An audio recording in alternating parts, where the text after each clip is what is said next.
സങ്കീർത്തന പുസ്തകം 9-ാം അധ്യായം 9-10 തിരുവചനങ്ങൾ.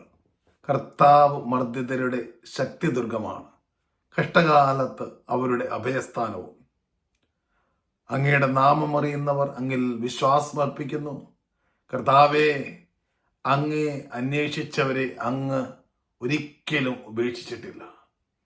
ഉപേക്ഷിക്കാത്ത ദൈവം, ശക്തിദുർഗമായി അഭയസങ്കേതമായി മാറുന്ന കർത്താവ് നമ്മുടെ എല്ലാ വേദനകളിലും ഭാരങ്ങളിലും നമ്മുടെ കൂടെ ഉണ്ടാകട്ടെ.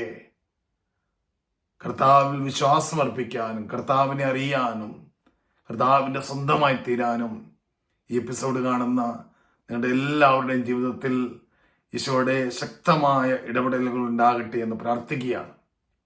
പ്രിയപ്പെട്ടവരെ, നമ്മൾ ഉൽപ്പത്തിയുടെ പുസ്തകത്തിൽ യേശുക്രിസ്തുവിനെ കുറിച്ചുള്ള അനേക സൂചനകളുണ്ട്. പ്രാധാന്യമുള്ള ചില മേഖലകൾ നമ്മൾ വീണ്ടും കാണുകയാണ്. ഉൽപ്പത്തിയുടെ പുസ്തകം 14-ാം അധ്യായത്തിൽ മെൽക്കിസദേക്കിനെ, അബ്രാഹത്തെ അനുഗ്രഹിക്കുന്ന മെൽക്കിസദേക്കിനെ നമ്മൾ കാണുന്നുണ്ട്.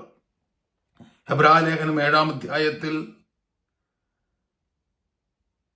ഈ മെൽക്കിസദേക്കിന്റെ ക്രമപ്രകാരം നിത്യപുരോഹിതനായിത്തീരുന്ന യേശുക്രിസ്തുവിനെ കുറിച്ച് പറയുമ്പോൾ, മെൽക്കിസദേക്ക് രാജാവും പുരോഹിതനുമായിരുന്നെങ്കിൽ യേശുക്രിസ്തുവിന്റെ നിത്യപൗരോഹിത്യവും അവിടുത്തെ അനന്തമായ രാജത്വവും ഇവിടെ സൂചന നൽകുകയാണ്.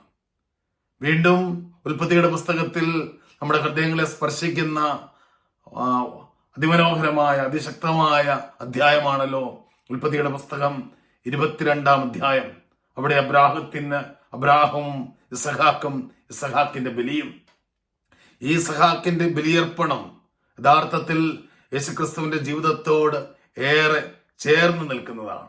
സ്വർഗീയ പിതാവ് അബ്രാഹത്തിൽ നിന്ന് മകനെ ബലിയർപ്പിക്കാൻ ആവശ്യപ്പെടുമ്പോൾ അവർ മല കയറുന്നതും അവർ വിറക് ചുമന്നു കൊണ്ടുപോകുന്നതും അവിടെ പുത്രന് പകരം അവസാനം ആടിനെ അറുക്കുന്നതുമെല്ലാം നമ്മൾ കാണുന്നുണ്ട്. ഇതെല്ലാം വരാനിരുന്ന യേശുക്രിസ്തുവിന്റെ ഏകബലിയുടെ സമർപ്പണത്തിന്റെ അനുസരണത്തിന്റെ, അവിടുന്ന് ഭാരമുള്ള തടിക്കഷ്ണം കുരിശും ചുമന്നുകൊണ്ട് മല കരയുന്നതിന്റെ യഥാർത്ഥമായ നിഴലായി മാറുകയാണ്.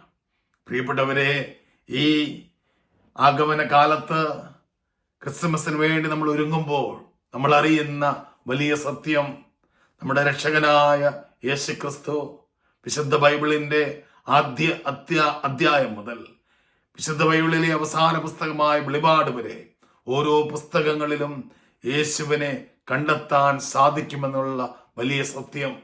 40-ലധികം രചയിതാക്കൾ 1500-ഓളം വർഷങ്ങളിൽ വിവിധ കാലഘട്ടങ്ങളിലും വിവിധ ദേശങ്ങളിലും വിവിധ കഴിവുകളിലും എഴുതപ്പെട്ട ഈ പുസ്തകങ്ങളിലെല്ലാം യേശുക്രിസ്തു ഒരു മാലയിൽ കോർക്കുന്നത് പോലെ നിറഞ്ഞു നിൽക്കുന്നു എന്ന് പറയുമ്പോൾ വിശുദ്ധ ഗ്രന്ഥത്തിന്റെ അത്യത്ഭുതകരമായ സത്യം നമ്മൾ തിരിച്ചറിയുകയാണ്.